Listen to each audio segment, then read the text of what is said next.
이건 어쩌면 여러분들의 실제 소중한 친구가 될 수도 있는 이야기이기 때문에 한번 편안하게 들어보시고 다시 한번 인간관계를 점검을 해보셨으면 좋겠습니다. 저는 절대 여러분들이 어떤 연애를 하다가 어떤 남자를 만나다가 고민이 생기면 자연스럽게 친구에게 물어보고 소통을 하게 될 수도 있단 말이죠. 근데 하지만 절대로 이런 친구에게는 연애의 연자든 남자의 남자도 꺼내지 말라라고 부디 당부를 하고 싶은 주제입니다. 네 가지를 이야기를 하고 싶어요. 이 네 가지는 여러분들의 친구가 만약 이에 해당한다면 절대 그런 얘기를 꺼내선 안 된다는 말씀을 드리는 것과도 마찬가지예요. 자, 첫 번째는 여러분들의 친구가 눈에 보이는 게 너무나 중요한 사람인지 아닌지를 꼭 따져봤으면 좋겠어요. 뭐 그런 사람인지 아닌지를 어떻게 알아라고 생각을 한다면 딱 보면 그냥 외모예요. 그 사람이 SNS에 허구한 날 자기의 어떤 셀카를 매일매일 올리는 사람이라든지 혹은 스토리가 맨날 자기가 어떻게 하면 예쁜 여자로 돋보일 수 있는지를 정말 화려하게 꾸며놓는다든지 아니면 항상 자기는 명품 쇼핑백이나 명품 신발 혹은 명품 가방, 뭐 명품 옷들 그런 게 있겠죠. 남들에게 보여지는 그 시선이 너무나 중요한 사람들인 거예요. 자, 그리고 두 번째는 이분법적인 혹은 결과론적인 판단을 하는 친구들이에요. 정확히는 그 판단이 너무 심한 친구들인 거죠. 자, 예를 들면 이런 거예요. 야, 네 남자친구 지금 4시간 동안 연락이 안 된다고? 야, 그럼 그만큼 네 안 사랑해서 그런 거 아니야? 진짜? 남자친구가 연락이 안 돼? 야, 걔 바람난 거 아니야? 약간 이런 식으로 경우의 수라는 게 무수히 많음에도 불구하고 굉장히 극단적인 결과를 끄집어 놓고 와서 뭔가 그럴싸하게 여러분들한테 이야기를 하는 친구들이 있어요. 이런 친구를 조금은 조심하셨으면 좋겠다는 이야기예요. 그리고 세 번째는 여러분들의 편을 무조건적으로 들어는 주지만 그 중에서 꽤나 감정적인 친구들을 조심하셨으면 좋겠어요. 쉽게 이야기를 하면은 언제나 모든 사항들을 되게 감정적으로 해석하는 친구들이에요. 죄송한 말이지만 MBTI 중에 F와 P 성향이 누가 봐도 되게 짙어 보이는 사람들에 대한 이야기예요. 자, 그리고 마지막 네 번째는 여러분들에게 여러분들이 모를 수도 있지만 열등감을 혹여나 가지고 있는 친구라면은 절대 이야기를 하셔서는 안 된다는 말씀을 드리고 싶어요. 자, 이 네 가지가 저는 오늘 여러분들에게 말씀드릴 제발 이런 사람들에게는 고민 상담을 하지 말라는 이야기를 드리고 싶거든요. 그 이유를 좀 저는 여러분들이 이해를 하는 게 더 중요하다고 생각을 하는데 딱 결론부터 말씀을 드릴게요. 여러분들이 이런 사람에게 고민 상담을 하게 되면은 여러분들이 그 고민을 하는 과정에서 나는 대체 무엇을 잘못했는지를 내 스스로가 깨닫지 못하기 때문이에요. 자, 한 가지의 사례를 들어드릴게요. 여러분들이 남자친구랑 어떤 고민이나 갈등이 있는데 그 갈등은 마치 이런 상황이에요. 여러분은 남자친구에게 조금 더 표현을 많이 해주기를 바라는 사람이에요. 그래서 그냥 땡땡아 나 사랑한다고 너는 왜 말 안 해줘? 나는 그냥 네가 좀 더 나한테 표현을 해줬으면 좋겠어. 근데 이제 남자친구는 이런 식으로 이야기를 하는 거죠. 나는 그냥 원래 표현이 좀 없는 사람이라서 그냥 너가 좀 이런 부분이 이해해주면 안 될까? 나는 원래 표현하는 게 좀 어려워. 내지는 회피를 해버리는 사람이라면 당연히 여러분과 그 남자친구 사이에는 작은 의심이 생길 수도 있는 거고 또 아니면은 갈등이라는 게 불거질 수도 있겠죠. 자, 이런 상황을 제가 앞서 말씀드린 이 네 가지의 여자들에게 말을 하면 어떤 상황이 벌어진지를 제가 말씀을 드릴게요. 자, 첫 번째, 눈에 보이는 것들이 너무나 중요한 여자들은 이 고민을 들었을 때 딱 이렇게 이야기를 할 거예요. 야, 네가 뭐하러 그런 남자 만나냐? 너한테 그따구로 행동하는 남자 만나지 마. 딱 이 정도 이 이상 그 이하가 없어요. 그 여러분이 고민을 하는 대화의 맥락을 이해하는 게 아니라 그냥 그 남자가 여러분한테 하는 그 보여지는 행동만을 놓고 여러분의 남자친구분을 함부로 판단을 한단 말이죠. 자, 그러면은 그 과정에서 여러분이 했었던 어떤 노력이나 고민들은 어떻겠어요? 뭐가 잘못되고 어떤 적절한 소통 방식에 대한 조언을 듣는 게 아니라 그냥 그 친구의 말을 들으면서 나한테 진짜 이렇게 하는 남자는 내가 만날 필요가 없나? 그러면 여러분은 어떻겠어요? 내가 잘못된 게 아니라고 생각을 자연스럽게 하게 됐죠. 그러면 다른 남자를 만났을 때는 또 똑같이 여러분은 표현을 갈구하게 될 거예요. 근데 하지만 또 똑같이 남자가 표현을 하지 않는다면 그러면 또 이별은 무수히 반복되겠죠. 물론 그러다가 운이 좋으면 표현을 잘해주는 남자를 만날지도 몰라요. 자, 근데 만약에 한번 현실적으로 생각을 해봅시다. 손바닥도 마주쳐야 소리가 난다는 말이 있어요. 무조건 전적으로 표현을 하지 않는 남자의 문제가 아니라 여러분들도 표현을 너무 갈구하는 어떠한 애정결핍이 있을 수도 있는 거고 혹은 여러분들이 바라는 어떤 그 표현 방식의 문제에 있어서 연락을 잘해주길 바라는 게 아니라 나는 되게 따뜻한 말 한마디를 잘해주길 바라는 사람이었던 거예요. 근데 여러분들도 여러분을 잘 모르다 보니까 내가 어떤 식으로 표현을 해야 되는지에 대한 어려움을 겪을 수도 있었던 거예요. 자, 그리고 두 번째, 이분법적인 혹은 결과적인 판단만 하는 친구들은 딱 이렇게 이야기를 할 거예요. 야, 네가 그만큼 노력을 해봤는데도 불구하고 남자가 바뀌지 않으면 그만큼 그 남자는 너를 좋아하지 않는 거야. 딱 느낌이 오시지 않아요? 딱 그냥 결과론적인 판단이에요. 너가 노력을 했잖아. 근데 걔가 바뀌지 않는 건 그건 걔 잘못이야.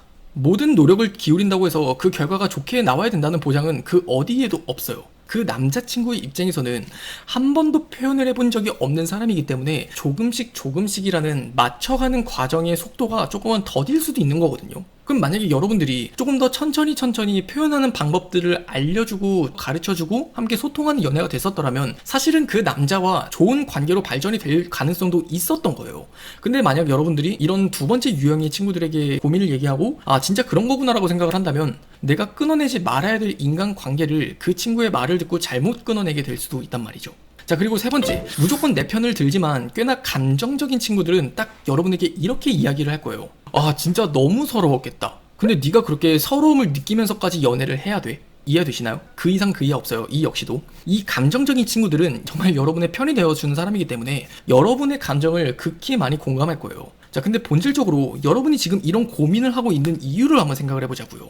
여러분이 지금 이 고민을 하는 이유가 그저 그냥 내 답답함을 알아줘라는 거였다면 뭐 사실 문제는 되지 않을 거예요. 근데 현실적으로 내 남자친구와 소통을 하고 싶은 거라면, 내 남자친구와 적절한 소통의 방식을 찾고 싶은 거라면 이건 도저히 좋은 방향이 아니라는 거예요. 하지만 만약 여러분들이 자연스럽게 이 이야기를 듣게 되면은 나도 모르게 그런 생각을 해요. 서름이 복받쳐 오르면서 아 진짜 내가 이렇게까지 연애를 해야 되나? 내가 이런 감정을 느끼면서까지 연애를 해야 되나? 친구 말을 듣고 또 휘둘린단 말이죠. 용기를 내서 그 사람한테 헤어지자라고 이야기를 하면 어때요? 나중에 후회를 해요. 어떤 후회? 아 어쩌면 사실 내가 좀 더 이성적으로 이렇게 얘기를 해봤었더라면 우리 관계가 달라지지 않았을까? 그러면서 후폭풍이 온다고요.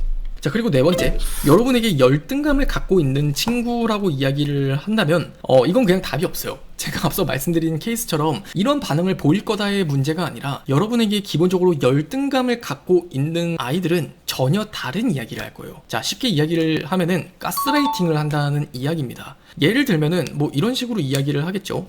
근데 그거는 그냥 사실 너한테만 그런 거 아니야? 걔가 과연 근데 전 여자친구한테도 그랬을까? 야 근데 남자는 진짜 여자를 좋아하면 다 연락 잘하고 사랑한다고 하지 않냐? 야 근데 니한테만 그러는 거는 아닐까 싶어. 그래서 그냥 그만큼 남자애가 니를 안 좋아해서 그런 것 같아. 약간 이런 식으로 말을 되게 여우새끼처럼 꼬아서 이야기를 한단 말이죠. 그러면 그 말을 들으면 여러분들이 어떻게 되는 줄 아세요? 아 진짜 내가 내 남자친구한테 매력을 많이 못 보여줘서 그런가? 아 내가 진짜 남자친구한테 그렇게 큰 가치를 못 느끼는 사람이어서 그런가? 이런 식으로 친구한테 여러분이 가스라이팅을 당한다고요. 그래서 저는 이 네 가지의 유형의 사람들에게는 절대 여러분들이 여러분의 남자친구에 대한 이야기든 연애 이야기든 하지 않았으면 좋겠다는 거예요. 저는 여러분들이 이 연애를 할 때 절대 문제가 없을 수는 없어요. 여러분들이 어떤 타인들을 봤을 땐 분명 문제없이 잘 만나는 것 같고 다른 사람들은 다 행복하게 연애하는 것 같은데 왜 나는 내 남자친구랑 자꾸 허구한 날 이렇게 싸우는 것 같지? 그런 생각을 하실 수도 있어요. 근데요, 저는 그렇게 허구한 날 싸우는 게 또 때로는 정상적인 거다라고 말씀을 드리고 싶어요. 아직 내 남자친구와 어떤 식으로 소통을 해 나가야 되는지를 모르는 거거든요. 자, 근데 저는 여러분들한테 좀 더 중요한 문제를 말씀드릴 수 있다면 그 과정에서 배우는 게 매우 중요하다는 말씀을 드리고 싶거든요. 그래서 언제나 여러분들이 고민 상담을 하는 친구들은 분명 좀 이런 사람들이었으면 좋겠다는 말을 마지막으로 좀 붙여드리고 싶어요. 그 친구들은 조금 더 F보다는 T 성향이 강한 친구, 또 그리고 N 성향보다는 현실성 있는 어떤 계획을 세우고 현실적인 비판적 시각으로 세상을 바라볼 수 있는 그러한 시선을 가진 친구들에게 고민 상담을 해봤으면 좋겠다는 거예요. 그럼 물론 여러분들이 그 이야기를 할 당시에는 아 뭐야 이게 뭐 내 편을 드는 것도 아니고 뭔가 내 남자친구 편을 드는 것 같지? 하는 기분 나쁜 언짢음이 느껴질 수도 있지만 그런 친구들에게 얘기를 했을 때 여러분이 보지 못한 부분을 볼 수도 있다는 거예요. 그런 친구들은 아마 이렇게 이야기를 하겠죠. 크게 세 가지를 예를 들어볼 수 있을 것 같아요. 첫 번째로는 근데 어쩌면 야 네 남자친구 입장에서 네가 너무 표현을 되게 지나치게 닥달한다고 느껴서 부담스러워서 걔도 모르게 그렇게 말한 거 아닐까? 가능성을 제기할 수도 있고요. 그리고 또 두 번째라면 근데 솔직히 나는 네 남자친구 입장도 이해는 가. 왜 생각해봐. 야 너는 그렇게 표현을 잘해주는 남자친구를 만나는 게 익숙했지만 그 남자친구는 네 말대로 표현을 해본 적이 없었던 사람이라며. 그러니까 너는 되게 당연하게 생각한 게 걔한테는 당연하지 않은 것도 맞는 거 아닐까? 너한테는 당연한 게 걔한테는 당연하지 않을 수도 있는 거잖아. 그러니까 이 부분은 네가 조금 더 시간을 가지고 여유롭게 생각해보는 게 좋을 것 같은데 하는 조언을 줄 수도 있는 거고, 또 아니면 세 번째는 근데 나는 네가 그렇게 힘들다면 조금은 네 감정을 줄이는 게 필요할 것 같다. 뭐 막말로 걔가 그렇게 원래라는 말을 하는 걸 보면은 너를 그 정도로 막 사실 좋아하는 건 아닌 것 같아.